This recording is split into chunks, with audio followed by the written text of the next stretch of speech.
Great. Well, welcome, folks. You are, I think, in for a treat. We are meeting today with Dr. Michael Hebert.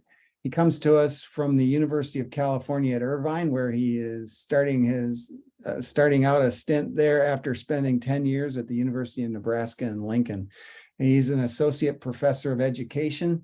But he started his educational career as a teacher in the upper elementary ranks, and then as a reading specialist.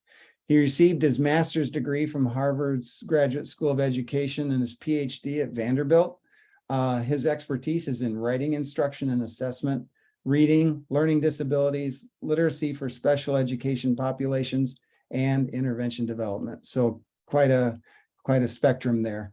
He's been the principal investigator on numerous funded grants and has been very prolific in his own writing, offering many and co-authoring many publications. One of his writings, though, in particular, caught our attention, and that's why he's here with us today. He and Dr. Steve Graham authored an article called Writing to Read, a meta-analysis on the impact of writing and writing instruction on reading. And it's one of those seminal pieces that really point to what works for kids in terms of writing and helping their reading aspect of it. So glad he's going to be talking to us about that today. We're very excited that he's been able to join us today. He will be coming back next week on Thursday, I think it is, the 22nd, to talk about how teaching text structure can be a way to improve reading comprehension. And then again in October, on the 19th, he's going to come back and talk about foundational reading, using writing to establish foundational reading and spelling skills. So, Michael, thank you for joining us today. Folks, if you have questions or comments that you would like to put in during this time, go ahead and put them in the chat. I'll be monitoring those. There'll probably be occasions where where Michael will allow for some interaction and discussion, so you can pull off a mute at that time. Otherwise, there'll be a Q&A at the end. Am I forgetting anything? I don't think so, John. I think that's great. Yeah. Great. Well, then, Michael, why don't you go ahead and take it away? All right. Thanks. Thanks for the introduction, and thanks for having me. I'm really excited. My fiance is from Michigan, and she went to the University of Michigan. So, and I don't know what everybody's affiliations are, but like Michigan State or Michigan, but we have a fondness for Michigan, and I get back there quite a bit. So I'm really excited to be, able to connect with some teachers in Michigan. I've been the last 10 years, I was at the University of Nebraska, and I just transitioned to the University of California, Irvine. So I taught school in Southern California previously. So I'm kind of back here. So I've just kind of been all over. I've taught school in New Hampshire and Massachusetts, and on the Navajo Reservation in Arizona, and worked in schools in Tennessee.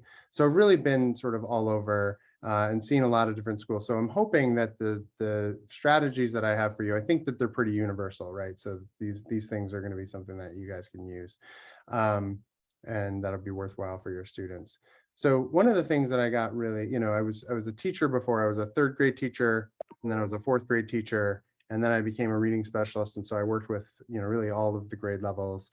And, as I was working with my students, I started to realize, especially when I was working on reading skills, that whenever I incorporated writing, the kids seemed to improve in different ways, right? So their reading comprehension seemed to improve. If I was working on spelling skills, then their word reading skills would improve, which was interesting to me. If I worked on sentence writing with them, then their reading fluency would improve, so I felt like, well, this is really interesting. And so I went, at a conference, and I met Steve Graham, and he was a professor at Vanderbilt at the time. And he invited me to come study this with him. And so that's where this idea of using writing as a tool for improving reading outcomes sort of came from. So this content, for today is developed based on that work a little bit. So I really like to acknowledge Steve because he mentored me as I was really, I had some interest in this topic already, but he really kind of fostered it and kind of helped guide the inquiry that I'm going to talk to you about today. So a little agenda here. We'll start with a little introduction to the topic of what the purpose and the goals and the background of today are going to be. And then we're going to go into a little bit of like how and why. I really think it's important for teachers to understand, why are we doing why are we doing what we're doing, or why is this being recommended? And then how does it work? What are the mechanisms that are, underlying this? Because I think that will really help teachers sort of adapt the strategies, use the strategies, adopt them, use them, and then adapt them for different learners, based on their needs, right? So I think that's really important. Then I'll go into a little bit of the evidence. So, do we have evidence that this works? And what does that evidence say? And then we'll shift into sort of like, well, here are some practical activities that you guys can actually use, which I think you'll be interested in.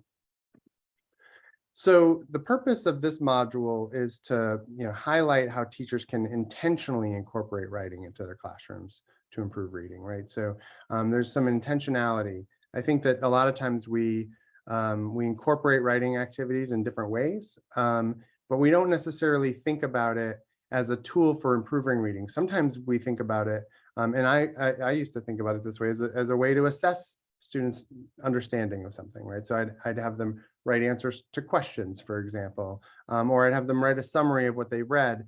And what I was trying to do was assess their understanding of what they read, right? So they write their answers to their questions, and I can say, oh yeah, they seem to know, they seem to have some comprehension of what they're learning. But what I want to talk about is a little bit different, right? So it's sort of intentionally thinking about how writing can impact the way that kids comprehend, maybe can help them comprehend what they're reading a little bit better, or in different ways. And so we'll talk a little bit about that. And we're going to really focus on adolescent readers in this. And I'll sort of introduce what I mean about adolescents in a minute, just to find the term there. So some of the practices that we're going to talk about are sort of writing personal reactions to text. So, having sort of a reading something and sort of having your own thoughts and opinions about it, right? Analyzing or interpreting text. So kind of thinking about the ideas and interpreting what the author is trying to tell us, developing written summaries, and we'll talk about some other things as well.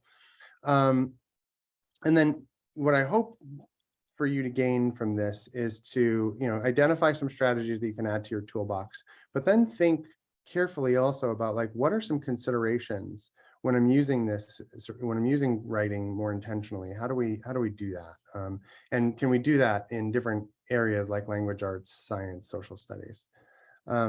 So for the purposes of this presentation, I'm going to define adolescence a little bit more broadly. We're going to sort of really talk about early elementary school through high school here, right? So I wanted to say that because really it's in these grade levels.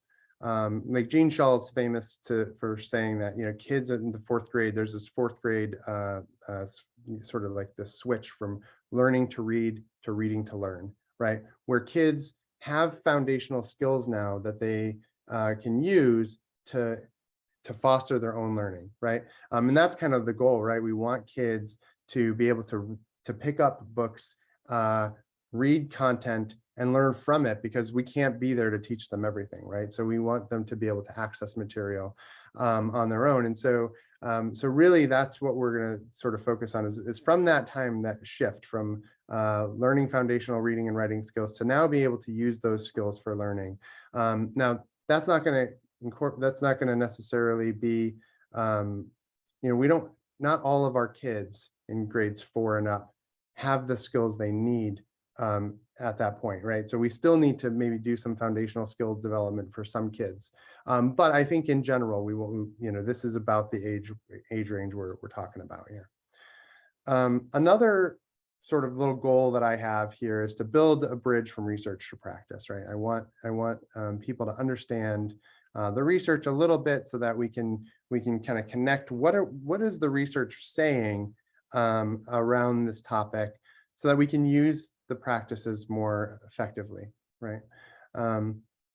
So just sort of like thinking about, I will share some data, and I'll share a little bit of the research and how we did it, so that people understand, like, how do we know this stuff?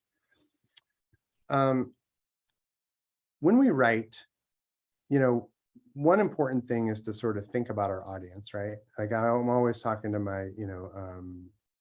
my students about writing for your audience, right? Knowing your audience. I think and I actually have a graduate student who did some work in this area.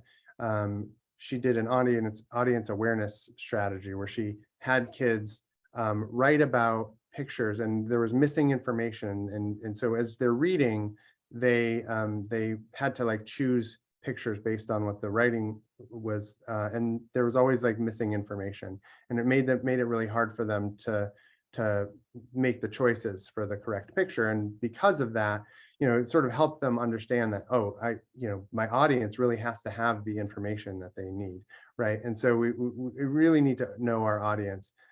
This is a little bit hard for me, right? Because I don't know my audience. I know there are things that I think I know about you guys, right?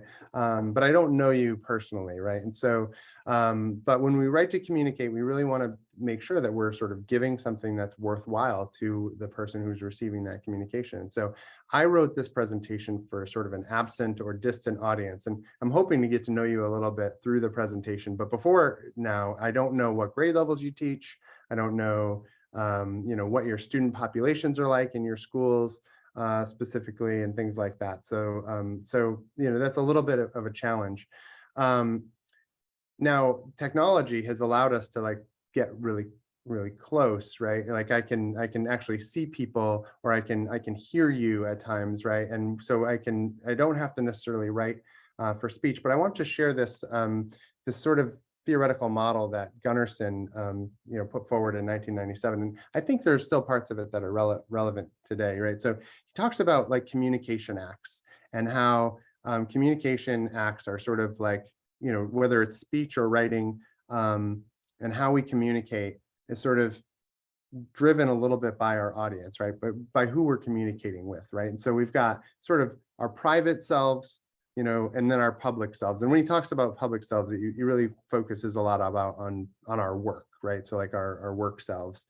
And then we've got, sort of people that are local, like close by. Like if I'm in the office with somebody and I need to communicate with them, I may not need to send something in writing. I can just turn to them and talk to them, or I can walk down the hall and use speech a lot more. Or you've got distant, folks that are at a distance. And for those folks, you don't necessarily always have speech available. Although he talks about, well, gosh, and I'm a good example of this. I've moved around all over the country. My parents are in Massachusetts, and I can call them up on the phone. So we still use speech, even though we're quite at a distance here, right? So for me, as I was thinking about this presentation, I was like, well, where's my audience fall here? Well, you're kind of distant. And this is sort of my public facing self, right? This is my work self. And so I'm sharing things. And I'm going to say I'm using speech a lot more here, though, right? Than I might, I had to write this, without talking about it, or maybe I talked to my colleagues about some of the ideas. But now that we're here, I'm actually presenting this, with through speech. So I'm using a little bit of speech, using a little bit of writing, and I'm saying this because I like to, I feel like it's sort of related to, kind of knowing my audience a little bit. So here are some things, as I started to think about, like, what do I know about you that might be relevant, even though you're distant from me and I don't know a lot about you. What could I know that might help me, guide you in your work, right? And so some things that I know are probably most of you are teachers, right? Maybe there's an administrator or two that watches this, or maybe a few, but I think a lot of you guys are probably teachers, right? A lot of you are probably motivated to learn because you're here after school. So there's, you're really like interested in professional development and really kind of working on your craft. And that shows me that you're really dedicated to your students, right? And whether you're here live or you're watching this later, it really shows me that, you're spending the time and that you've got this dedication for your students. And so that means that you've got some passion behind what you're doing. And I'm really, so I applaud you for that. And I'm really excited to be talking to you for that reason. I also think that because you guys are professionals and you're teachers, you're probably strong readers and writers, right? You probably have a lot of good reading and writing skills. And sometimes we can take some of those skills for granted, right? So we're really good at these things. We forget that kids need to be scaffolded around how to use reading and writing skills. So sometimes we might assume too much, like they might know too much. I also think that you're likely to have written about your reading in a variety of ways, right? That you've probably read stuff and then written in response to that, or picked up your pen to take notes or other things. And so I'm sure that that's happened with you guys because you're probably strong readers and writers. You've all been to, a lot of you, or most of you have been through college. So I imagine that you guys have written about your reading in some form or another, right? So with that, with what I know about you, I feel like, this is what I want to do is maybe tailor this to you guys and put you through some experiences that might help you think a little bit about how these skills can help your students, right? So using this foundation that I think that we have this shared knowledge about reading and writing, right? So one of the things I want to start with is I want you guys to write about this text. So I put some text up on the screen here for you guys, and I'd like you to read it, right, first of all, and then I want you to write about it. And I want you to choose any way that you want to write. You can write it in, and I'm not going to give you any more directions like that. And some people are going to like that because they can just sort of go off and do it however they want, or approach the task however they want. Other people are like, oh no, I wish I had a little bit more direction. But I kind of want to see what you do. So go ahead and read this. It will take a minute, and then just write about it in however you want. And we'll, only take a minute or two to do this. So you don't have to feel like you write a full novel or anything, but we'll just see what you come up with.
I'll probably give you about another 30 seconds to a minute to, I imagine you've all read it through by now.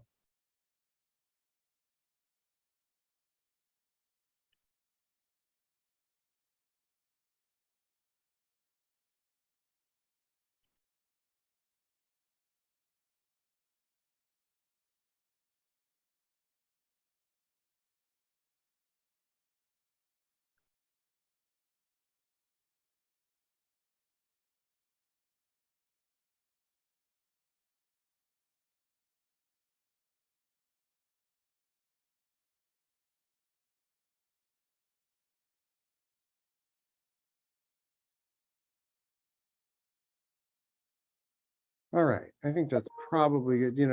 Don't, I'm not going to call on people, so you don't have to worry about what you wrote exactly, except that I do want to know a little bit about how you chose to write about the text, right? And so, I'll ask some questions, but if you also want to unmute yourself and just like sort of chime in, or if you want to write something in the chat, that's great too. So how did you write about the text? Did you write a reaction or response to the text? It looks like we do have Kate says she wrote bullet points. So that's great. And so sort of, what were those bullet points like? Were they, graphic organizer? So these are more like notes, sort of try to help you like remember, certain aspects of this. Katie, Dennis, you have your hand raised. What would you like to say? Hi, I'm sorry, I'm a little late. My name is Katie. I work for MDE. I'm a literacy consultant. I've been there a few years by now. Good to see everybody. I'm having camera difficulties today, so you get my voice. And I think for me, mostly, honestly, I tend to think in flowcharts. I tend to think in circular patterns. Like I said, I taught middle school English for almost 20 years before working for the department. And when I read that, I was like, I'm exhausted. It took me like 3 times to read it. I'm being very frank about that. And then that immediately took me to, that's how a lot of our kids feel. A lot of times they're struggling for academic reasons or social reasons or emotional reasons. They're exhausted. And so that might disengage them, which led me to thinking about engagement. Like if this was something different about the history of bubble gum or something, I might have been a little more engaged at this point in the day. Or at this point. So I think engagement directly impacts your reading and writing ability. And, in addition to the science behind the reading skills and everything like that, but I immediately went to like a flow chart in my brain and circular thinking, like, I can't even read this. Yeah. So that's kind of how I wrote about it. I was like, wait a minute. Yeah. And I about engagement to me. Yeah. I mean, I did a couple of things with it, right? I tried not to make it too hard, but I did throw in, sort of, citations in there, which can kind of throw readers off if you're not used to reading things with a lot of citations. I hit the word reciprocal and I was like, no, I got to start over again. I just, but that's how a lot of our kids, even if it's first thing in the morning, they come to our classrooms like that. They just do. And so, breaking it up, chunking it up, thinking like that. So I had a lot of different facets to my thinking and the way that I wrote about it. So well, thanks for sharing. That was more like a flow chart. Right. Well, that's great. And then I see that some people said that they summed up the paragraph, or they wrote a couple of sentences, identified problem solution, wrote questions that they have after reading the section, bullet points, a few people wrote about, or graphic organizer. So there are lots of different ways that people approach the task. Part of that might have been because I left it open-ended, right? And so, and I'm not sure what your goals were as writers. Maybe it was to remember the task. Maybe it was to respond to the reading in some way, right? And so there are lots of things. You could have written a reaction or response to the text. You could have summarized it, which some people mentioned. Take notes. You could have taken notes and said, well, here, I want to capture some important information. Write questions about it, which people did. Write a poem about it.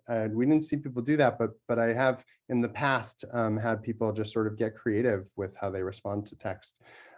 Make connections with things that you've already know, or that you've been a part of. Or there may be some other ways that you could have written about this. And Katie's exactly right that there's there's a motivation aspect to this. It can be challenging for some students, and we'll get into sort of like, how do you scaffold activities like this for students? Maybe sometimes you don't leave it so open-ended, because I think leaving it open-ended can really overwhelm students, because they're not really sure what to do. They're not really sure what you want from them, right?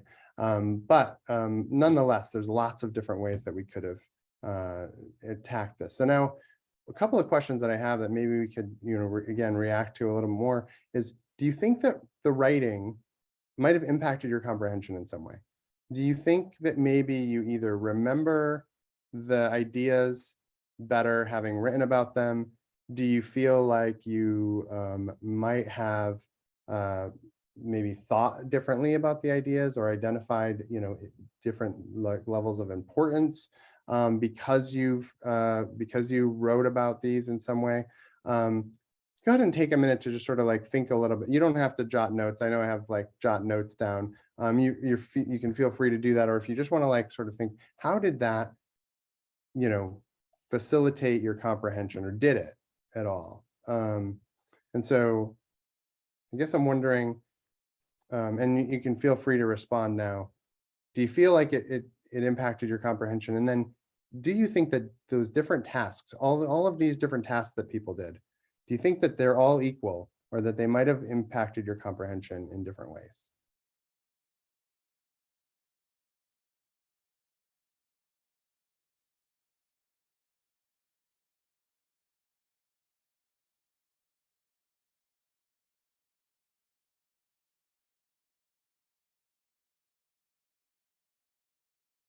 Let's see, I've got a new note. So Kate says that it helps her remember items, allows her to go back and reread, and so if you wrote notes, you can kind of, again, it helps you think intentionally about some of those ideas, and then you can kind of look back either at your notes or at the reading material itself, right, to confirm kind of what you were thinking about it. What else? Oh, Tammy says writing helped her pull out specific points to remember and also identify areas that she wants to learn more about, right? So sometimes it's like, oh, this is a primer for something else. I want to learn more, and I have questions, right? Katie Dennis says different writing tasks impact kids and adults differently. The open-ended activity enables learners of various strategies to succeed, and I think that is a really good point. And then Stephanie said, knowing I was going to write about it led her to focus more on what she was actually reading. Sometimes that's true, right? So you say, oh, I can't just skim this. If I have to write about it, I've got to like really understand what I'm reading here, right? Lindy says, she's learned that creating a list or map helps aid in her comprehension. Students are still learning the tools that work for them, and that's true, right? So a lot of times and we'll get into that in a minute, but we sometimes just ask kids to write. I could ask you guys to write, because again, you guys it's what I know about you. You guys are expert readers and writers, but when you're talking about kids, they may not have those tools in their tool belt yet, right? And so you might ask them to write, and they're just not really sure how to approach that task. John says that active writing or typing helps them engage, right? And I see that a lot, even in like with my college students, like, and that helps me sometimes. If I'm tired and I'm in a meeting and I'm listening to somebody talk, or I'm having to read something, if I get something out and take notes, it helps me focus. It helps me pay attention to what's going on there, right? So, so that's great. There are, and so one question that I have is, I guess, this last one, do you think that different writing tasks may impact your reading comprehension in similar ways or different ways? If let's say you take notes about a thing, is that going to help you think differently about it, or would that force you to think about the text differently than if you wrote questions about the text? I think you, because it's just faster, but I think if a teacher puts in front of you a specific graphic organizer or a way to structure your ideas and your notes, that's going to help sort of frame how you think about things, versus absolutely. if you have an open-ended, I can do whatever I want. Although it's very interesting to hear how different people's brains work and how they would choose to write the notes. But certainly if you go here, my purpose is for students to understand, how something is ordered in a sequence, and let me guide your thoughts on that, then that would be, Absolutely. And I'm going to talk about text structures next week, and sequencing is one of those structures. So that's that's a good prelude to some of the stuff I'm talking about next week. But yeah, absolutely. You can guide students to think in certain ways potentially by assigning specific writing tasks. And I don't think that they're not all equal, to at least, I don't think so, right? So if I'm taking notes, usually I'm taking notes on what's the information that's right in the passage that I need to remember. What are, there's going to be important facts maybe that I need to remember, versus if I'm writing questions, I might be thinking, beyond the text. like what else do I want to know? And I think some people mentioned, some stuff like that. So that's great. So, I had you read about this as you were writing about it. I'm just going to jump back here. We do have this problem where even though we've got all this effort to improve reading, a lot of kids are still not proficient by the end of high school, right? So the National Assessment of Education Progress has shown, like, over the last 15 to 20 years that, like, we're not really moving the needle with kids. We have about 30 to 40% of kids are reading at grade level, or reading proficiently at their grade level. But that means that 60% or more are not reading on grade level. So, one overlooked area, I think, for enhancing reading skills has been writing. We talk a lot about the big 5: comprehension strategies, vocabulary, fluency, all of those things, but we don't really talk about writing as a way to improve reading. And I think that often writing sort of does get cut out of classrooms, and there are several reasons for that. Sometimes it's that teachers feel overwhelmed. Well, I've got to assess all of this writing. If I ask the kids to do it, I've got to grade it, right? And that takes a long time.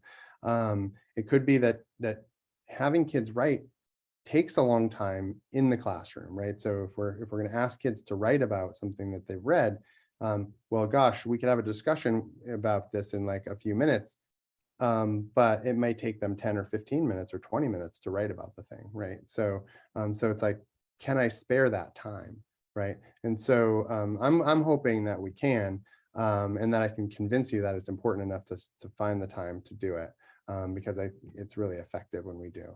So why do I think, when I was talking with Steve about this, why do I think that writing might be useful for improving reading? Well, there's a few reasons. So one is that writing and reading both are functional activities. They can be combined in ways to accomplish certain goals, like learning ideas that are presented in a text, or presenting on some of those ideas, right? So they're both functional. We're using them for a purpose, and that purpose is to communicate ideas, right? So because of this relationship, we think that this might be one reason why writing might be important for reading. So for example, writing about information should facilitate, comprehension and learning, because it allows kids to record information that they think is important, connect ideas, analyze those ideas when they've got them written down, and personalize or internalize those ideas, right? And they can manipulate key ideas from the text and make some of those connections more overt. Another reason is that reading and writing are connected. They draw upon a lot of the same knowledge and cognitive processes, right? So, like, for example, a really basic example is spelling and decoding, right? So when we're thinking about spelling, it's really, kids have to think about the letters that represent the sound. So first they say a word, they have to think about that word. What are the sounds that are in that word? And how do I represent that in writing, right? What are the symbols that go along with those sounds and represent those sounds? And there may be sometimes some unconventional ways to represent those sounds, but nonetheless, they've got to think about those letters and sounds. And the same thing when they're reading, right? They have to, it's sort of the reciprocal of that, right? They have to see these symbols and then turn it into sound, right? And so they have to be able to do that to be able to decode a word, right? And so similarly, when we're thinking about ideas at a sort of a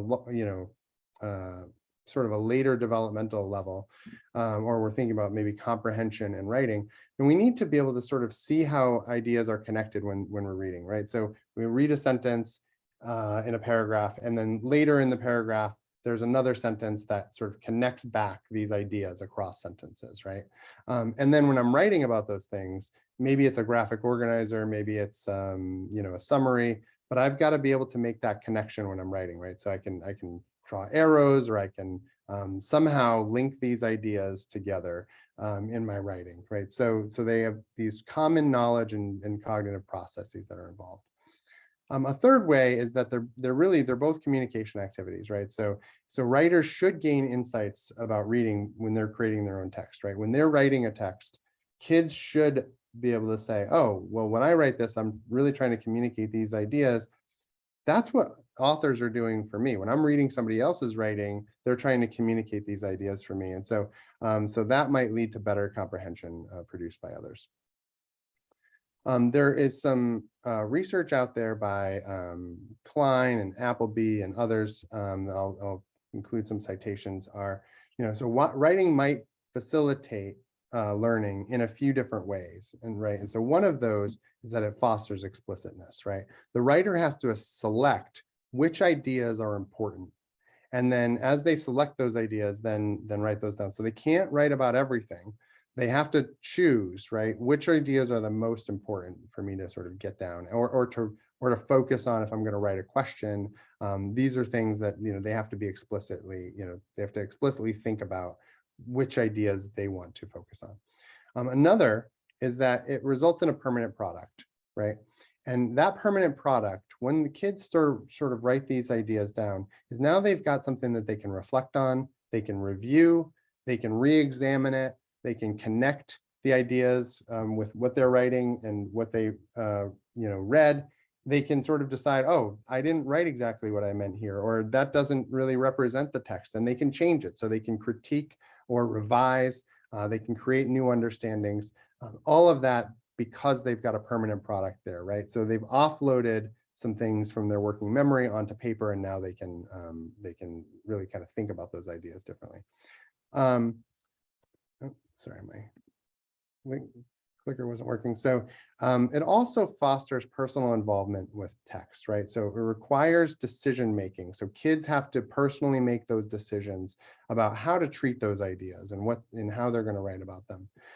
It also requires authors to construct relationships among ideas. So they have to organize the ideas and establish the relationships among them. And then finally, they sometimes, as they put it into their own words, they have to think about what the ideas mean, and it might help them transform or manipulate those ideas in some way and really help them understand them on a deeper level. So those are some theories about why and how writing might impact reading comprehension, right? But is there evidence, right? So as Steve and I were thinking about this problem, we're like, okay, well, here's, I've got a lot of anecdotal information. I'm thinking about, here are some ways that writing might impact reading, but I wanted to know, is there evidence? And so what we did was we decided to conduct a meta-analysis, and it's called Writing to Read. And our big question was like, we have 3 questions really but for the purposes of this presentation, I'm going to focus on one of those, and it's, does writing about material read enhance students' comprehension of text, right? So we wanted to know, we think it should, we've got these theories about why it should, but then actually does it, right? For future reference, if you want to reference this, you can Google Writing to Read. It will come up. It's a Carnegie report. You can find it on the web in a quick Google search. We also have a more research forward kind of publication in Harvard Ed Review that's also called Writing to Read. So you can find those there. But I just wanted to point those things out to you. So if you want to read, and it's really it's written at a policymaker level. We really wanted to try to influence policymakers to say, like, we need to put more writing into schools, right? So it's really practitioner friendly, policymaker friendly writing. So we did what I call a meta-analysis, and I want to just explain in really sort of simple terms what a meta-analysis is. I don't want to like over inundate you. As Katie sort of mentioned, it's the afternoon. It's been a long day, so I don't want to overwhelm you guys with too much jargon and stuff.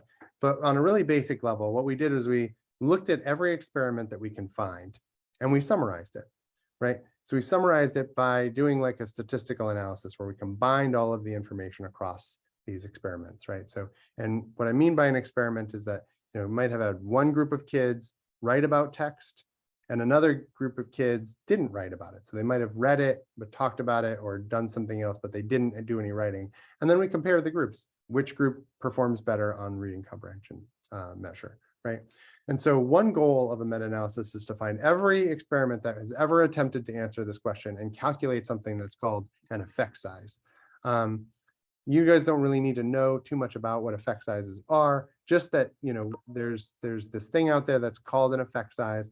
And it allows us as researchers to say, oh, this is a really worthwhile activity that we should tell teachers about, right? And that we should really, it's really effective for improving reading outcomes. And so, I'm saying this to you so that you will understand, a little bit about the effect sizes that I'm going to share with you in a minute. So what is an average weighted effect size? So basically, we might have 3 experiments like this: experiment 1, experiment 2, and experiment 3. And I have a treatment group and a control group, just like I said. And in some cases, there might be a big difference between the treatment and control group, like 5 points on a standardized measure or something. Sometimes the control group might outperform the treatment group by a little bit, right? And so, so that might be something that's unexpected, or sometimes the difference might be smaller. And one of the things that I want to note is I put in these different group sizes. So you see, like experiment 1, they only have like, 3 people represented. I mean, this is just for illustrative purposes, but then experiment 2 is a little bit bigger and experiment 3 is even bigger, right? So which one of these would we trust the most? And so, yeah, John sort of saying, well, maybe there's a lot of factors, right, John, that you're like, well, we don't know exactly, but Katie is sort of saying that group 3, because there's more students, right? If we have a bigger population, we might be more representative of the true population, right? If you have a really small group, there could be a lot of spurious findings, right? And so usually we have like bigger groups, we trust that data a little bit more. So what we do is we like weight these things. So we can't just do a straight average, we do sort of what we call a weighted average. And so that's just, that's really at a basic level what we did is we found all of the studies that we could, and we created sort of a weighted average of these, right? And so what we end up with is something called an effect size. And these effect sizes range from like, really from anywhere from 0, 0.00 to like 1.0, or and they can be larger. But a rule of thumb is that 0.80 is a pretty big effect size. So when you see something that's 0.80, if you're a researcher or a practitioner, you're dancing on the moon. If you get an effect like that, then this is a practice you always want to use with your kids, because it means that it really works, right? The kids are going to get a lot out of this practice, right?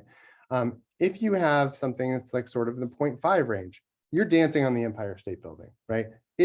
That's a really big effect also, right? It's you're not all the way on the moon, but it's still something that I would recommend every day. Use that practice, all day long. And then something like around the 0.25 range, you might be dancing on the street, right? We're still dancing. It's still a good effect. But maybe it's something that, you compare with other strategies and you use a little bit, more in targeted situations and stuff, right? So, so that's just our rule of thumb. You'll see, some effect sizes in a minute. So when you see something like 0.80, think, man, we're dancing on the moon. I've got to really use this strategy. You see something around 0.5, dancing on the Empire State Building, right? Just to put it into some, sort of the normal curve terms, right? Basically, if you had an effect size of 1.0, if you had a student that was at the 50th percentile, what that would mean is that you would go up 1 standard deviation on the normal curve. And so, that would be, sort of 34% of the population that you would sort of jump over there. And you'd bring a kid from the 50th percentile up to the 84th percentile, right? So that's huge, right? You have a kid who's like basically, average, now reading well above average, right? And so if you see something that is a 1.0, that's really huge. But 0.80 also is, it's going to get you pretty close to that. So, so you can kind of think about it in those terms too. So before I show you the effect sizes for this, I want to talk to you a little bit about what we did. So how did we examine the literature? Well, one of the things we had to do is we had to sort of come up with some criteria. We can't include all experiments. So we want to make sure that we're really trying to answer the question that we posed, which do kids when they write about text, does their comprehension improve, right? We really want to know that. So we wanted to be really careful about which studies we included. So one criteria is, well, it had to be an experimental or quasi-experimental design. Means it had to have a treatment group and it had to have a control group. If we just had a treatment group and we said, oh, here are these kids, let's have them write about what they read, and we test them afterwards, and they have good comprehension, we don't know if it's because of the writing or not, right? We need to have a counterfactual. We need to have a group that didn't do any writing so that we can kind of compare how do both groups fare there. So you have to have a control group. Studies were included if the treatment group wrote or received writing instruction, right? So they had to write something, or they had to be taught how to write something, right? Around, or how to write about reading. So that was really important for us for obvious reasons. Studies were also excluded though if the instruction included more than writing. So if we taught some sort of a comprehension strategy, we're like, okay, we want you to read the text, think about it, create a, something in your mind, and then also we're going to have you write a summary of the text. Then we wouldn't know if the impacts were due to the strategy, the writing, or both, the combination of them. We really wanted to try to isolate the effect of writing here. So I'm telling you this because I want you to really understand and trust these effect sizes when I show them to you. Studies were also excluded if students in the comparison condition wrote or received writing instruction, right? So we really wanted a very clean comparison here. Kids in the treatment group write about the text, kids in the control group don't write about the text, right? And so we have that clean comparison, then we know we can attribute it to writing. The study had to then assess reading performance, right? We didn't want to just assess their writing skills, but we wanted to assess their reading comprehension. That's what we were after. So the study had to have some measure of reading performance. And then, but then also studies were excluded if the treatment was identical to the reading outcome. This is a little bit in the weeds here, so I'm just going to take a second to mention this, but here's an example. If we had kids, we taught them how to write summaries. So let's say we have kids in a treatment group, we teach them all how to write summaries, and then kids in the control group, we don't teach them how to write summaries, so they don't learn how to write summaries. And then at the end, our measure of comprehension is, can they write a good summary? Sure, we might say, oh, these kids in the treatment group, they're better at writing summaries, but does that mean they understand the text better? Or does that mean they just, or is it just that they can write a better summary because we've taught them to write a better summary? Does that make sense? So there's like a little bit of a confound there. So we excluded things that had sort of an identical outcome to the instruction. So we wanted to make sure that, again, we're really honing in on reading comprehension here. A couple of last things is that the students had to involve students in grades 1 to 12, and then they had to include data that we could calculate an effect size for. And that's not really that important to you, just that we had to have some data there. So then what were the reading outcome measures? So like, what are the things that we looked at? Well, there's lots of them, right? So they did look overall reading performance. Could be that kids wrote answers to short answers to questions after the test. Could be that they did multiple choice tests. It could be that they wrote an essay, or they wrote summaries, or they had some oral test where the teacher asked them questions about the test. So there were lots of different things that could be reading outcome measures, as long as it wasn't the same as what they were being taught to write. There were also a couple of different types of tests. So we had standardized norm reference tests. So you guys will know things like the Woodcock-Johnson or things like that. There are also researcher developed tests that were more closely tied to what is taught. So if we taught them note taking, and then we asked them like, okay, tell us everything that you remember about that text that you took notes on, well, then that's really closely tied together. It's not necessarily the general reading skills that we're after there. It's like something like, do they remember the idea specifically from this reading, if that makes sense. So there are a couple of different types of tests there. All right, so then what did the comparison schools or comparison conditions do, right? So we mentioned here are all this inclusion criteria. In the comparison condition, we said they couldn't do any writing. So they did some reading, or they did reading and then they were asked to reread. So you read and reread, and this controlled for time, right? So, some kids are writing, like, okay, they're spending more time with the ideas. Well, now these kids are reading and rereading. It kind of controls for the time that the other kids are writing. Or they did reading and studying. They were asked to read and then study the ideas, or reading and have a discussion as a class, or they have some other sort of reading instruction, like comprehension instruction or something like that. So there were all these different comparison conditions.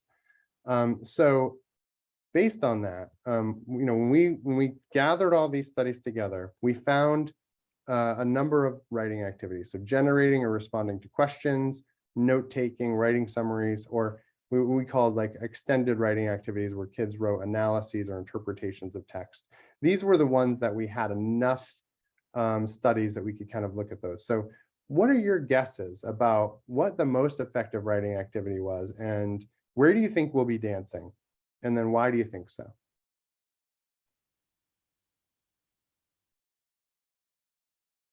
And feel free to like write stuff in the chat or unmute yourselves.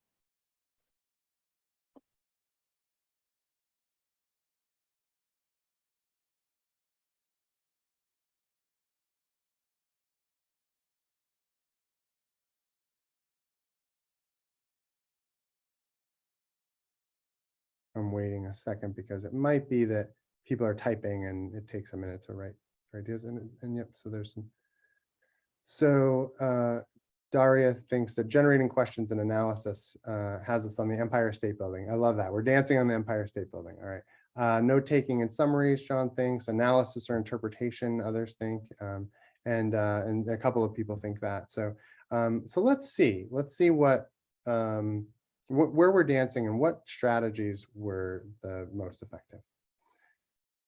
Here's a table, right? And so I've got, average effect sizes for all the studies. These are grades 2 to 12. So when we combined everything, on standardized measures, we've got an effect size of 0.40 there in the second column. On researcher created measures, we've got in bold at the top in that first row is 0.50. So again, yeah, we're dancing on the Empire State Building here. This is great. But then we can look at the different strategies here, right? And we've got generating or responding to questions. We're dancing on the street. We've got a really good effect here, and this is something that is really easy to do. We have kids do this all the time. And so we can intentionally have them answer or generate questions to respond to text. And this was the studies that we had included that looked at this were in grades 6 to 12, right? We might have had a larger effect if we were working with younger kids, because they may not have had as much practice generating or responding to questions. But I think in grades 6 to 12, maybe we might have had kids who were kind of used to that strategy. So it was effective, but not hugely effective, right? Then for note taking, when we have kids take notes in grades 3 to 12, we're dancing on the Empire State Building. It's really great. When we have kids write summaries of text, we're dancing on the Empire State Building for that too. And then analysis and interpretation of text. When kids really dig into those ideas and sort of do these extended writing activities. 0.77, man, we're dancing on the moon. That is huge effect, right? And so this is really for grades 2 to 12, right? We had a couple of younger grades in there, but really mostly this was driven by upper grades, right? So like, upper elementary, middle school, and high school were like 90% of our studies, and we had a couple of studies with younger kids. So these strategies, when you have kids write about what they read, man, it is really impactful, right? It really helps these kids remember what they read. And so, sometimes we might say, gosh, I don't know if I have time. We can have them read and study, or I can have them read and have a discussion. Maybe that's going to be more beneficial, or it's quicker, right? Do I have the time to have them write? And I would argue that if you think about those comparison groups, look at these effects and you're like, man, how can I not include writing? I have to make time to do this, right? So just to give you some comparisons, how many people are familiar with reciprocal teaching? Is that a strategy that you've used before? Yeah, it's a great strategy. You teach kids how to play different roles and do different comprehension strategies. Well, their effect sizes there on standardized tests and researcher design tests are right about in line with what we've got for writing. So having kids write about text is pretty similar to reciprocal teaching. Writing sort of beats it out in some cases. Vocabulary instruction. If we teach kids vocabulary words, right, does it improve their reading? And it does, right? We found research shows that it does, but writing is a little bit more powerful than this, right? There's a caveat here that these aren't direct comparisons, right? I'm not directly comparing writing to reciprocal teaching or writing to vocabulary instruction in these studies, but it is a bar. We can see, these are pretty effective strategies. We're right in line with some of those other effective strategies, right? So there are a couple of other interesting findings that we found that I think these are really important to think about. One is that for struggling students, we had 12 studies. The effect size is actually a little bit larger, right? You remember we had effect sizes of 0.4 and 0.5 overall. If you have kids who are struggling, the effect size is 0.63. Why do you think that is? What do you think? We thought about this for a while. Why do you think that struggling students might benefit more from writing than kids who are not struggling or at risk? Any thoughts? Couple of things, Michael. Sometimes our struggling students have a little more trouble with their memory. Mhm. And so it, like you said, it gives them a permanent product, something to reflect on. The other thing I think about in terms of struggling students is they didn't even know how to attack something or what was important to pay attention to. So the instruction and how to take notes probably helped cue them in as, oh, this is what I need to do. Absolutely. So that writing really helps them be intentional and gives them that permanent product.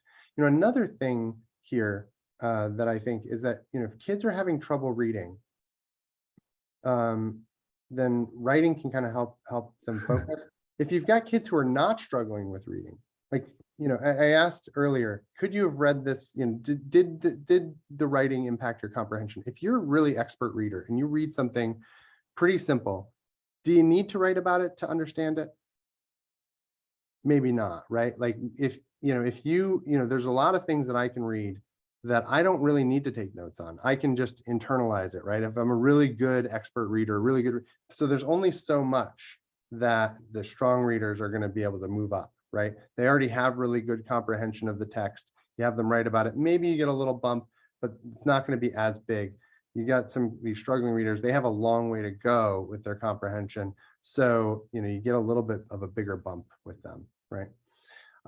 Here's another thing that we found that was interesting with note taking. And this is going to speak to, like, what do you do? How do we approach this in our classrooms? Well, when in studies where they just asked kids to take notes, they just said, read this and take notes on it. They had an effect size of 0.40. So great, right? Kids were dancing on the Empire State Building just about, like we're on the, we're like 3/4 of the way up there. But that's just with no instruction. However, a lot of kids may not, they might write scattered notes. If you give them instruction in how to take notes, you get a bigger bump, right? So if we teach kids how to use writing, this shows that we're going to get a little bit more bang for our buck here, right? And so I want to encourage you not to just assign kids to write, but also teach them how to use this to improve comprehension, right? Other couple tidbits is that 93% of these studies yielded positive results. There was a couple of studies that it looked like the control group outperformed the treatment group, but for the large majority of studies, the treatment group won out every time. Students wrote about science and social studies text in 60% of the studies. So we're talking about content reading here, right? Which is really important in this adolescent level, right? So we know that, oh gosh, we might think, oh, I don't have time to have them write about the science content or the social studies content. But if you do, you're going to get bang for your buck there too, right? So, all right, so now we know that we've got some theory about why writing works and how it works to improve comprehension. Now we've got some evidence that says actually, yeah, it really does work, right? Now let's look at, here's some teaching tips and some activities that I've gleaned from the research that I pulled out and I wanted to share with you. So I'll start with some teaching tips and then we're going to get into some individual strategies so you can kind of see some of these strategies that you can use. All right, so general recommendations. So a lot of kids are going to need to need instruction to take advantage of writing. If you've got kids who are, poor writers, they don't have the skills, they're not really sure, maybe they're poor readers and poor writers, they have difficulty pulling the information out, they don't know what to pay attention to, right? What are the ideas that are important? And then when I write about them, I might not organize my writing very well. I may not know I may not like make my thoughts complete enough or my notes complete enough to know what I was talking about later, right? So some kids are going to need instruction in order to be able to take advantage of the power of writing here, right? So we're going to need to kind of think about how do we teach kids to do this intentionally, right? Well, one way to do that might be to use models and think alouds. It's really, this is what we know is really good writing instruction in general. We teach kids, we give them good models of like how to write an essay, how to write a persuasive argument, how to write a story. And we do a lot of thinking aloud and we talk them through the process. That's really effective for kids. And so, so we want to use models and think alouds in this context too. We also want to consider what we want students to get out of the task, right? So do we want them to just remember facts from the task, or do we want them to remember how ideas are related to one another? So that's going to influence, what we want kids to get out of the task is it's going to influence what we teach, right? Another recommendation, this is just, I would have kids write about reading daily to build stamina and build fluency in this. I know it's a hard thing to find time for, but my, recommendation is to have them write daily. Now, that's going to influence this next slide on assessment, because a lot of people are going to be like, gosh, if I have them write every day, I'm going to have to assess every day. I'm going to have to like always be looking over what they wrote. Now, I'll counter that with, I didn't see what any of you wrote when you wrote about what you're reading, but a lot of you said, oh, it helped me, like I did really have to focus on those ideas and stuff, right? So, so in this case, I think you don't have to assess and provide feedback on everything. If you assess students and provide feedback periodically, simply doing that improves kids' writing. So if you give them feedback periodically, it's going to improve their writing skills and it'll improve their writing to read skills, right? But you don't have to formally assess students' writing every time. So what could we do instead? Well, you could have kids self-assess, or you could have them give peer feedback to one another. These are strategies that we, in other work that we've done, we've shown really improve kids' writing skills. And in this case, will improve their reading skills. So if you teach them to self-assess and give peer feedback, then you don't have to do that as much, but they'll get a lot out of that. And when assessing, here's a big caveat, right? So we've got two skills here. This is a big thing to kind of, I really want to emphasize this. You have two skills. One is writing and one is reading. So when you're assessing the skill, we're teaching kids to write about what they read, and then we're going to assess it. Is our goal to assess the writing activity? Like, are they getting better at taking notes, or are they better at writing a summary? Or are we trying to assess their comprehension? Like, do they understand what they read? And are we looking at the writing to sort of figure out if they've understood what they read? Or are we trying to do both? So I want you to be intentional when you think about this. What is your goal, right? Are you just trying to teach them to take notes better, and then you're assessing that, and then the comprehension will come along? Or are you also using it as a measure of their reading comprehension? So keep that in mind. All right. This is, the Michigan MTSS. So I wanted to sort of say, how do we support kids that are in, multi-tiered systems of support? We've got some kids who may be stronger or weaker writers and readers, and maybe some kids need some additional supports. So some of those supports are scaffolding and guided support. So like showing them how to do these things, giving them partially completed writing. So if you have concept maps, like if we're familiar with concept mapping, where we have, boxes that are linked together, ideas that sort of come out as spokes from a central idea. If we have it partially completed for kids, that can really help them, focus in on the ideas that we really want them to focus in on. So having partially completed writing can be really helpful. Giving them a strategy or teaching them how to plan for this, right? So teaching them, okay, first you want to read the passage all the way through, or the paragraph all the way through, right? Then, next you want to sort of identify what the main idea is, or what does the first sentence tell you? And then I want you to write about that, right? So if you give them a strategy that they can follow, that can be really helpful. Having reminder or cueing cards or steps or procedures for them can also be really helpful, right? So if you've got a kid, I don't know how many of you, probably a lot of you have seen this before, right? You've got students who are like, you've taught them how to do this strategy or how to write in this way. And then they go to do it and they're like, I forgot what I'm supposed to do, right?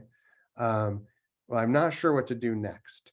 Well, if they have a cueing card, or if they have a list of the steps, they can refer back to that and it can help them. So that's a scaffold that you can provide.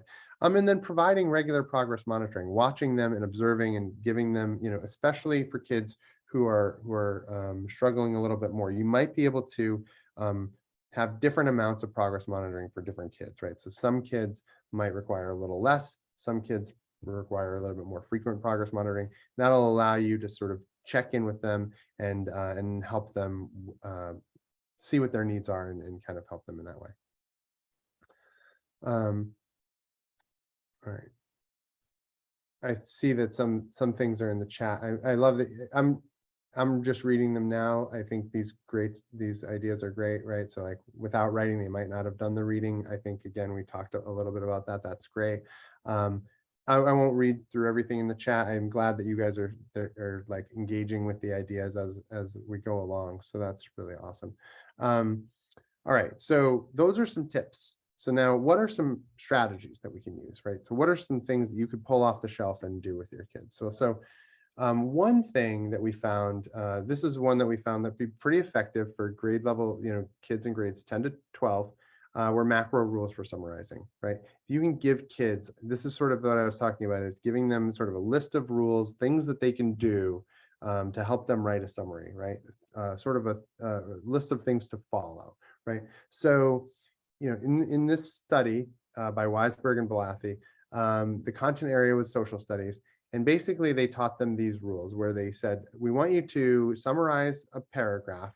We want you to delete material that's unimportant. Or what they did is they had kids cross it out or draw with different colored pen right on the paper. They might underline things or cross it out.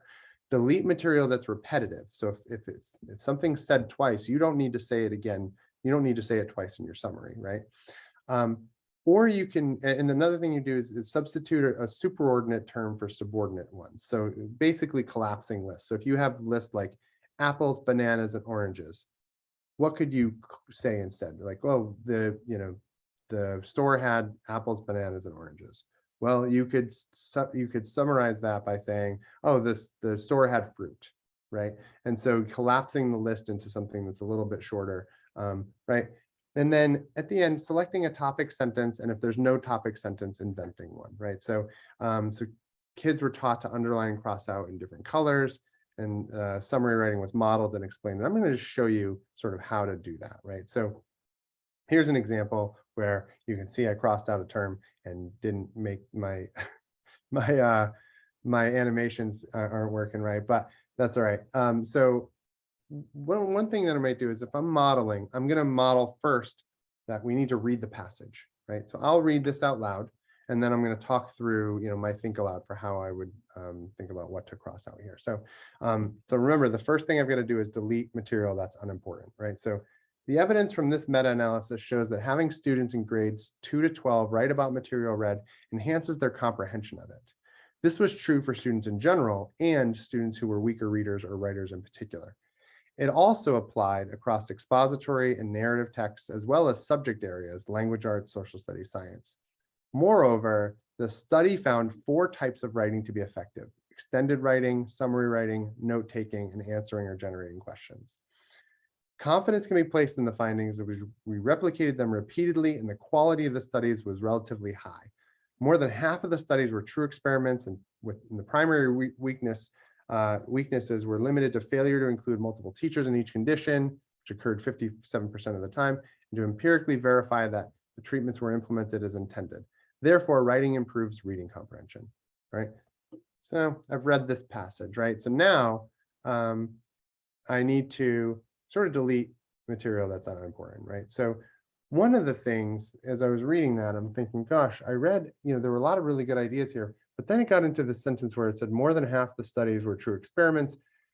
To me, here's where I have to make a decision, right? I've got to decide what's important to me as the reader. And I'm really interested in, what did this study show? Like what was important, what worked.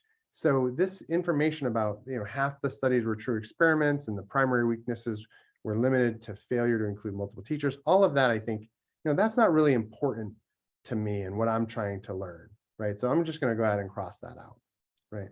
I'll cross it out in green for later. Now, let's see. There are, let's see. I also think this in opening, let's see, my clicker's not working again. The opening part of the sentence, the evidence from this meta-analysis, like I already know we're talking about a meta-analysis. I don't necessarily need to say that in my summary.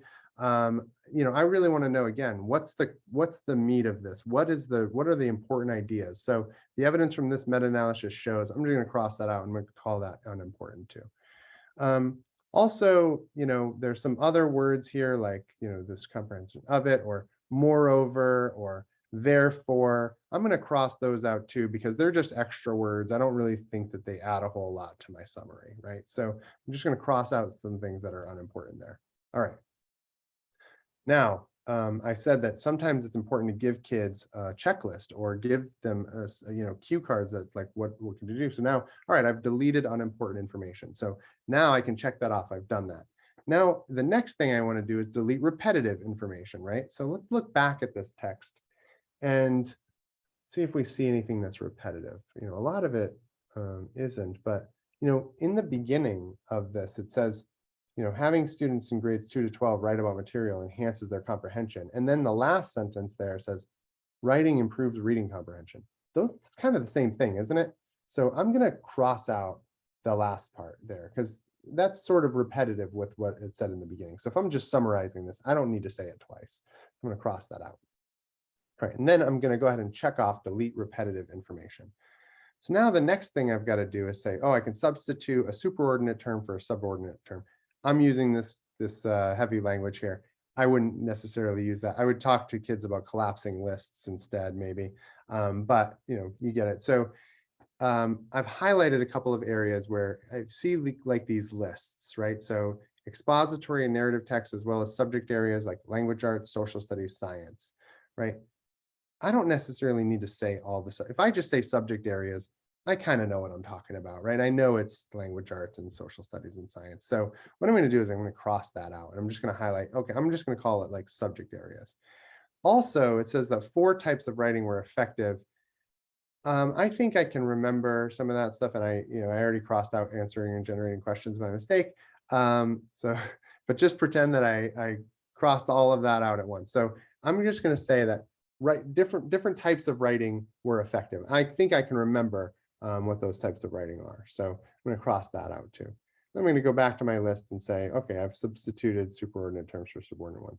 Now the last thing says I've got to select a topic, sentence, or invent one, right? So if I'm thinking about this, is there a sentence in here that really captures the meaning of this or the gist of what I really want to know? And I think it does, right? So having students in grades 2 to 12 write about material read enhances their comprehension. So that's what I'm going to probably use for my my topic sentence when I write my summary. All right. Now you'll notice that those instructions didn't provide students with examples for how to write the summary, right? So if we go back to this, it's just a mess. The step that I'm not sort of showing you is now kids have to actually write their summary, right? So they have to go in here, take their ideas, and then write it into a concise summary, right? And so we have to model that as well. I'm not going to spend the time doing that here, but based on this, what are the mechanisms that are at work in the strategy, and then tie this back to the theory? How might this activity help improve reading comprehension?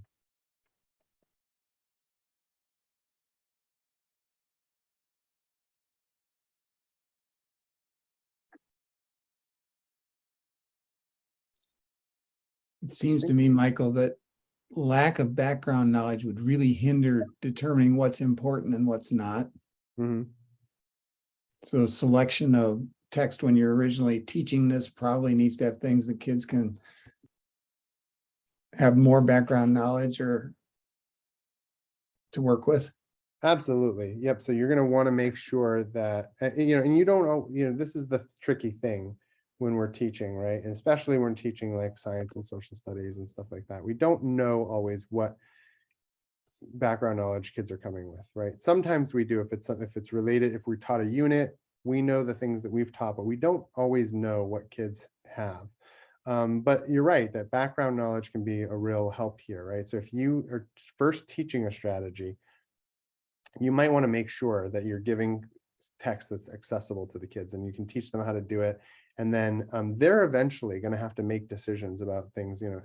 As I read something new, I might not have a lot of background knowledge on a topic, but I still have to try to decide for myself what's important, right? So you want them to have that practice doing that. But I think you're right, John, when they first start out, when you're teaching this strategy, giving them things that they are more familiar with is probably going to be really helpful, right? So what else? How might this activity help improve comprehension? What do kids have to do that would help them comprehend the text better?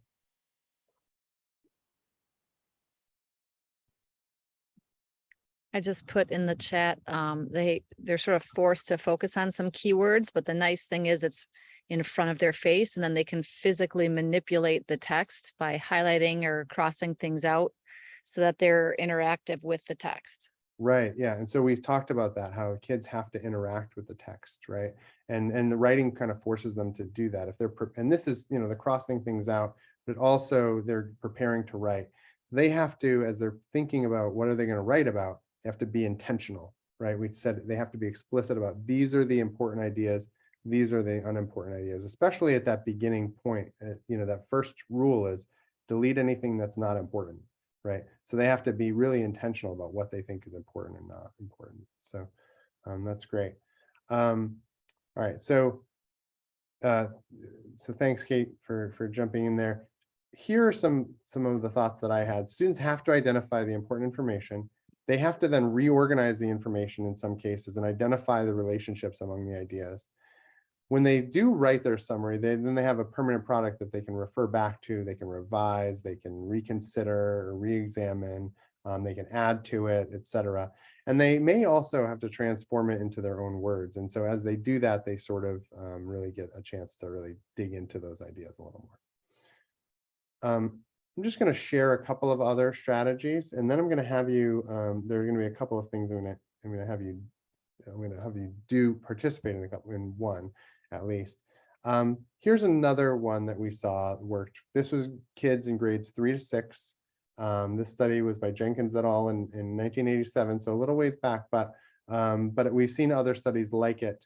And so in this, what they did was they had kids write a restatement for the paragraph. So instead of doing all of those strategies where they delete all the unimportant information, instead the teacher models and provides guided group practice. They create a paragraph restatement orally first. First, they name the most important character in the paragraph, and then they state the most important main event that occurred. So they're like, it's most important, who or what, and then what happened to them, right? And then after they did that practice orally, then students individually wrote paragraph restatements on lines provided after each paragraph of a narrative. So they would read a paragraph, write the restatement, read another paragraph, write the restatement. And then, students were given then regular narratives without spaces for writing and shown how to write restatements on a separate sheet of paper, right? So they were given this scaffold where they had the space provided for them, and then that was sort of faded out, right? So we've seen this in the PALS curriculum too, that's done by Doug and Lynn Fuchs. They have this paragraph shrinking, and it's very similar. They have to identify the most important who or what, and then they have to say it in 10 words or less. What was the thing that happened in that paragraph, right? And so this has been shown in a lot of different studies to be effective. Why do you think it's effective? They have to choose their words wisely. If you only have 10 words, you really need to hit the key points. That's right. Yeah. And you know, it's fun. When you have kids do this, they start to write it. And then at first they're like, oh, that's not 10 words. And then they have to think, okay, how can I say this more concisely? And so it can be a real fun strategy for kids to use too. So you're right. You know, they really have to choose their words carefully. So that's another summary writing strategy. You know, one strategy, this is for kids in grade 2, but I can see this working for upper grades as well. You can see the size of the effect here, 1.07, huge, right? And this is in language arts. So in this case, students were read a story and then they listened to a recording of the story. The teacher then provided instruction in a comprehension skill, so either drawing a conclusion or compare contrast. And then students were provided a journal writing prompt for the story based on the skill taught that day. And they wrote in daily journals entries for the stories read. And then at the end of the study, they were tested on their reading comprehension skills in general, you know, general reading comprehension skills. So you can see just having kids respond to text in a variety of ways, variety of different types of comprehension skills, led to better reading overall. So that's another potential strategy you can use. Now, here's one that I'm going to have you guys actually engage with a little bit. This is one that I think we don't necessarily do enough in our classrooms, right? So this is called question generation. A lot of times we have kids answer questions. We don't necessarily always have kids write questions. And so in this case, this was a psychology class, grades 11 and 12. The effect size is pretty big, 0.51. So we're dancing on the Empire State Building, especially, you know, at this upper grade level, right?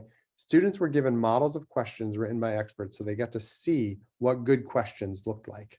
And then they're taught to identify main ideas to serve as the core of the question. So as they were reading, they were like, okay, how do I identify the main idea that can be the core of a question that I write?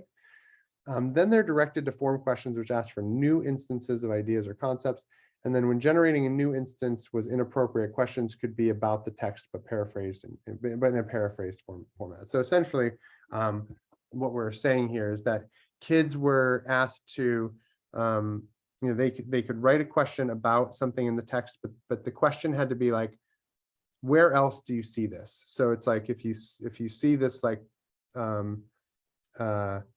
relationship, you know, that we're talking about, sort of like this conflict resolution, where are other instances that you see that idea or concept play out, right? This maybe problem solution scenario or something like that. Where have you seen something similar? So they were asking questions about something new. But if generating a new instance wasn't appropriate, then they could ask the question about the text itself. So really they're trying to get kids to ask questions that were like beyond the text. Like, how do you apply this information to something else, right? So what I'd like you to do is I'm going to have you read this passage. After you read it, I want you to ask some questions that sort of go beyond the text. I don't want you to ask a question, or I don't want you to write a question about the text specifically, but what questions does it make you think about? What are some things that you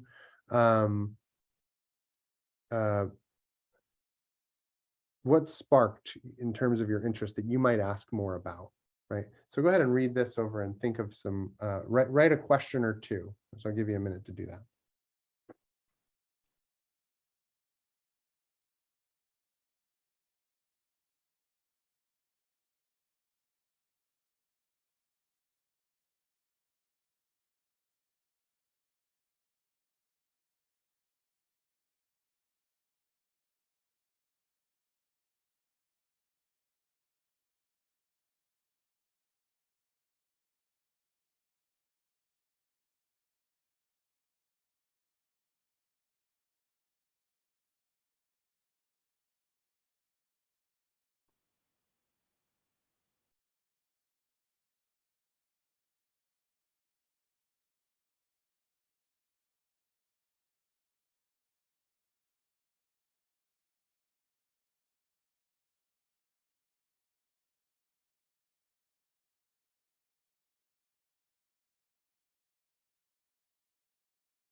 All right. So what are some questions that you wrote if you're, oh, Kate wrote one in the chat. So how does teaching of writing differ between middle school and high school? And so teaching of writing, that's a really great question, right? So it's like, how do we, what are the writing skills that we need that might differ across those grade levels? So that's again, thinking beyond the text here, right? We're talking about differences between middle school and high school, but now Kate's interested in how writing differs. What are some other questions that you guys wrote? Oh, were these effect sizes from the same district? The answer is no. Often these are from different studies, but so these could be studies all over the country. I'd be curious to know what's the mindset of high school students versus the mindset of middle school students in approaching the task. Right, absolutely. We might, that could be a study all in itself, right? So sort of ask the kids, like, how do you approach this when you're asked to write about your reading? That's great. Anybody else?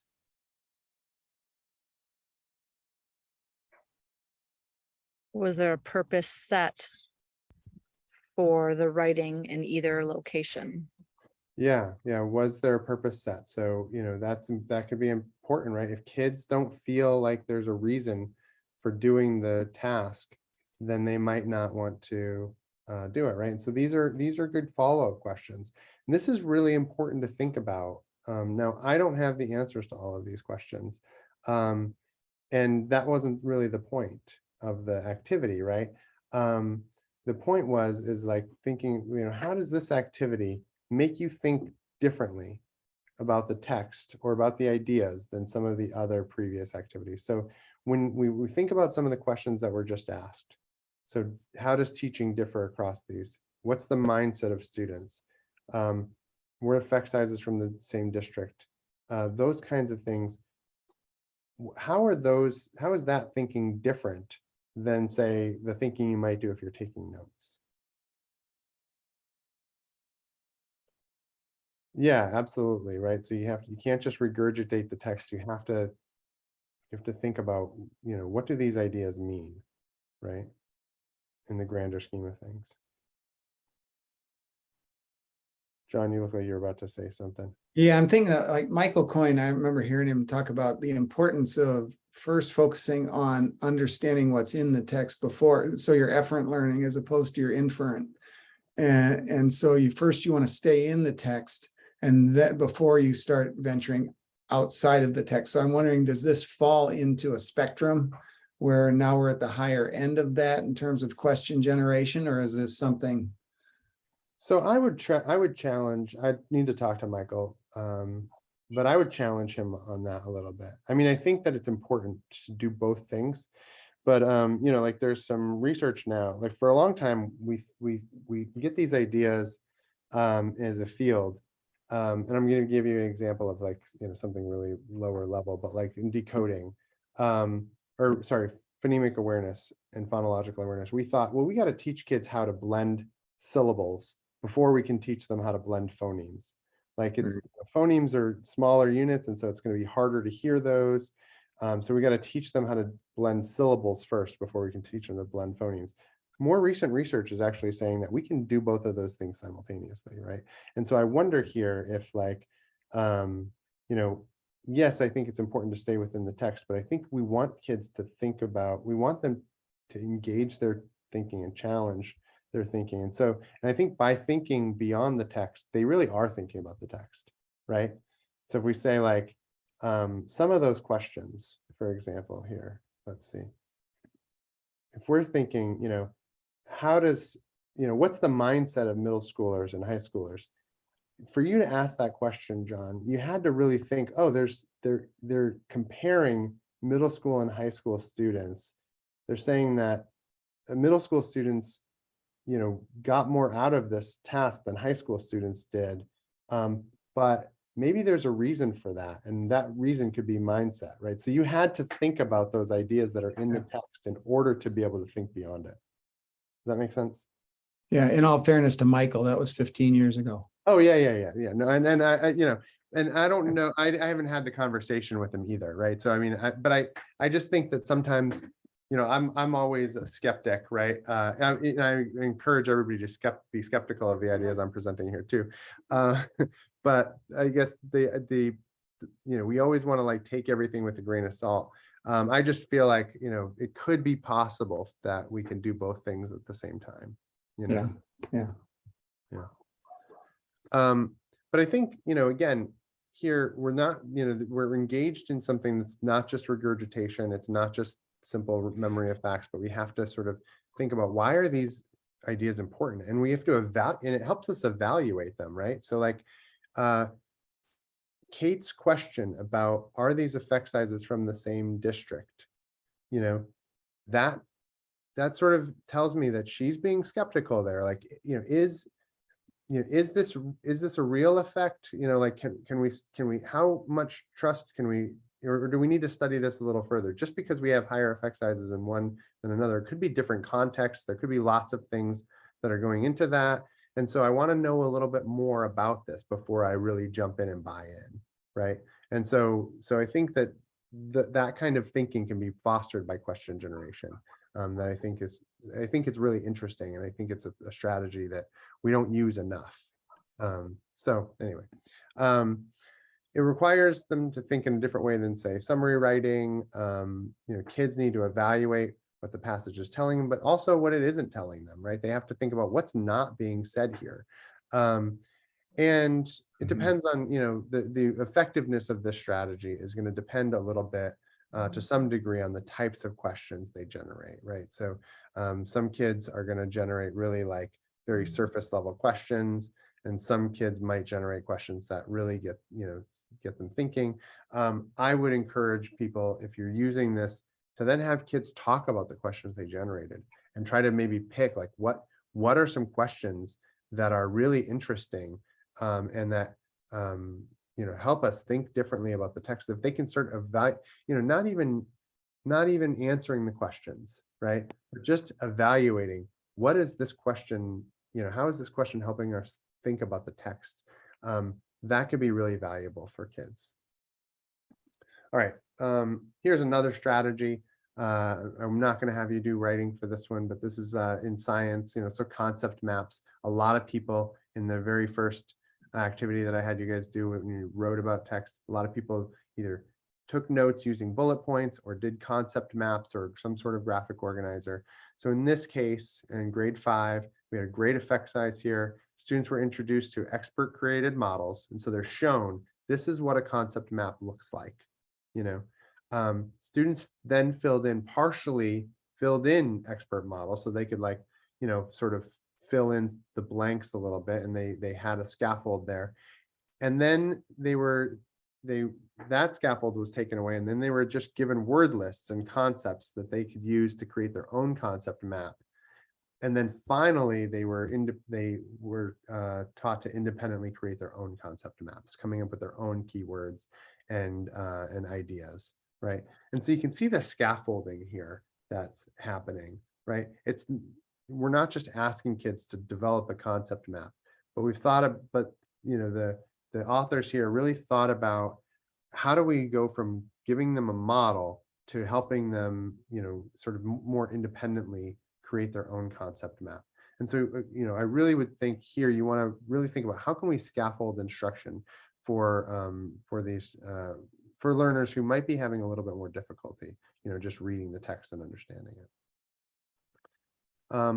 You know, another approach to like analysis or interpretation essays in science class, we found that, like, you know, kids, when they wrote an analysis or had to apply ideas in science, that really helped them improve their understanding. So in one case, for an analytical essay, kids had to compare and contrast. They had to think about the similarities and differences between pressure volume and volume temperature relationships, right? And so they were really reading about balloons and how pressure and volume were related to you know, the size of the balloon and things like that. And when temperature got involved, how that might change the pressure and volume relationship, right? So as we sort of, if we might heat up the air, then it might expand, right? And that's going to change that relationship between pressure and volume when you add temperature into the mix. So they had to write an analysis about those things and talk about the similarities between those ideas.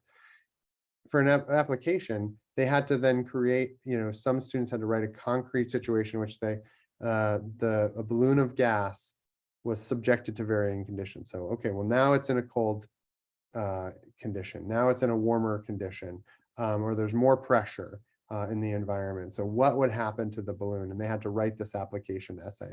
So you can see that you can use writing very intentionally to help kids engage with ideas in different ways. So, one of the questions that came up for me after I did this study, and we found all of these things was, a lot of these types of writing, remember I said the treatment group had to write and the control group didn't write. Like Kate, I was like, well, some of these effect sizes, they may not be from the same district, may not be in the same context, may not be at the same grade levels. So I was like, can I really compare? Sorry, I'm going to find a better way to do that. Sorry. Let's see. Can I really compare these effect sizes here, right? So generating questions was small, but it was grade 6 to 12. Note taking, I had a larger effect, but I'm like working with younger kids now too. Large effect here, working with a big span of grade levels. Are these directly comparable? They weren't really in the same studies, right? So we didn't compare writing or answering questions to analysis or interpretation, right? So we found these big effects, but all of them are in different contexts. And so one of the questions that I had was, can I compare these? So what in indirect comparisons of writing, which ones win out, right? Is one thing better than another? So here's what we found. So I did a follow-up paper. It's Hebert et al. 2013. Here we compared different types of writing. So I compared question answering versus note taking. I found 8 studies that compared those two things. And you see that I have like a negative, a negative effect size here. All that means, and so when it's positive, it means that it's favored toward the note taking condition. If it's negative, it's the question answer. It's the first one. Does that make sense? So if it's negative, it's the first one. If it's positive, it's the second one. So here we've got a negative effect size of 0.2. But what I wanted to show you is that there's a lot of variability here. So the range of effects was 0.69 to 0.29. It crossed 0. So this means that really, although there's an effect size here, we can't say that it's different than 0. So really what I'm saying here is that for questions versus notes, we can't tell. There's not enough information to say like one of these strategies is better than the other, but it leans toward answering questions. For questions versus extended writing, we had 6 studies. There was a positive effect there, but again, these effect sizes cross 0, so we really couldn't say anything. And that's true actually for all of these things. So even though we've got these effect sizes, you can see they're not really that large, and they all cross 0. So what I found here is that really I can't say that writing summaries is better than answering questions. What the takeaway here might be is that each of these writing activities might help kids think about the text in different ways, right? So taking notes might help kids focus on facts. Writing questions might help them think beyond the text. Summary writing might help them think about what's the overall message of the text. So those are some of the big takeaways there. So what does all of this mean? Well, Michael, before you go past that, could you go back to that slide, please? Yeah. Mm-hmm. I think I was reading these wrong, so I just want to make sure what you said. So question versus notes, the average effect size or whatever whatever we're using there is -0.2. So that means that questions were in general less effective than notes, or what I thought I heard you say was notes was less effective than questions based on the negative? Yeah, based on the negative, notes was more effective than questions. I think that's right. I'll have to, yeah, I think that's right. The point though is really that you can That- see that, yeah. that these effect sizes range. So even though this could just be a spurious finding, so I would not put any confidence in that finding. Based on in the parentheses below that effect, you can see that the range goes from negative to positive there. So across these studies, we just can't say that it's different than no effect at all. Does that make sense? We just didn't have enough power. And so for all of these things, I wasn't able to say that one type of writing was better than another. And so that's sort of the takeaway. So, my big takeaway here though, across the whole thing, is that writing is an effective tool for enhancing reading. We need to take advantage of that. So I encourage teachers to use writing even when you think you don't have time to fit it into your day, right? Writing about material read facilitates reading comprehension. Increasing how much students write also makes them better readers. If we just have kids write more often, we found that makes them better readers as well. So that's important to know. But we have some cautions, right? So writing practices, even though I'm saying that you should include writing daily, writing practices should not take the place of effective reading instruction, right? We should be doing both of these things. And in fact, there are meta-analyses that show when we combine reading and writing instruction together, that's really effective as well. So we don't want to say that writing should take the place of effective reading. We just say that you should use it more often. Also, writing should be emphasized as an integral part of the school curriculum, right? So if students don't have strong enough writing skills, they may not be able to take advantage of writing as a tool for learning, right? They have to have some of those foundational writing skills in order to be able to take advantage of it. Writing should be emphasized in the content areas. We saw, time and again in these studies that we're talking about science and social studies content, and it's helping them improve in those areas. This is more of an assignment. I'm not going to have us do this, but I want you to kind of maybe, do this afterwards, right? Take a minute or two to write a paragraph talking about how you would apply one or more of these things that you learned today. Like, how might you use this in your classroom? And then write a paragraph indicating, follow that up with a paragraph indicating which activity or procedure covered would be most effective for your students, right? And then write some reasons why you think that might be the case. Like, your students, are they going to really benefit from note taking? Would they benefit from writing questions? What will they benefit from? And then how might you apply that? And then write a paragraph telling how writing has helped you become a better learner or reader. I think that reflective piece about, I think, John, you mentioned you take notes sometimes just to help you focus, right? I do the same thing. And so how does writing help you as a learner or reader? And then how might you use that or help your kids understand how writing can help them in similar ways? That makes sense. So I'm just sort of encourage you. This is sort of a take-home assignment that you can do afterwards. So it's 2:15. I would have you write more, but it's 2:15. So I wanted to leave time for discussion and questions around the topic. So I guess I'm going to open it up for discussion now. So I just want to go back, the slide that John had asked you to go back to, that sure. was directly comparing different types of writing. Your overall findings being it was inconclusive whether one was better than the other, but the big takeaway being kids need to write and we need to find a way to incorporate that to enhance their reading and their writing skills. Correct. Right. Okay. So, and that, and again, I think the thing was that each of these writing tasks can help kids think in different ways. So you might incorporate different types of tasks to intentionally help the kids think in one way or another, right?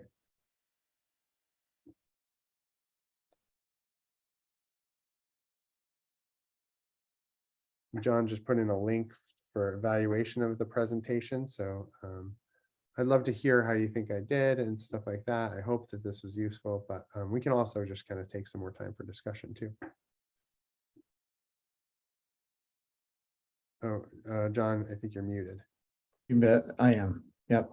I thought today was really helpful from a standpoint. You first made the strong case for doing this, and then gave us some firm examples. We are strong proponents, as you know, for explicit instruction. So explicitly instructing these processes and strategies too would be important in ours. And I think that Chen study, or the one that where they said first you start with models and then you start to have them input into models, that it's almost the I do, we do, you do process, right? That's right. Yep. And we know that models are very effective for kids. You know, if we show kids how to do a thing, then they know what's expected of them. And so they're more likely to be able to do it. So that's a key component of explicit instruction. I really appreciated the list of strategies and sort of the written how to, or what was involved in that. It was helpful to see some of them that, like, where you had the example where you were crossing out and whatever else. It would be Yeah. awesome to see the other examples of some of the other pieces if you had them, even if it was a photo taken, just like, so I'm some of the, if I could picture it, because now I'm like, okay, I have all these notes written down and it's like, what does that look like? But I mean, yeah, I was constrained for time a little bit. John, you're going to put this video up somewhere, right? And Yes. when you do that, can you put additional materials like? You bet. You bet. Because I can find the original studies and pull out some of those things to show you, some of those examples, or I can, I have different ones. I was constrained a little by time to sort of include them everywhere, but I think that you're right. Being able to see them might be really helpful.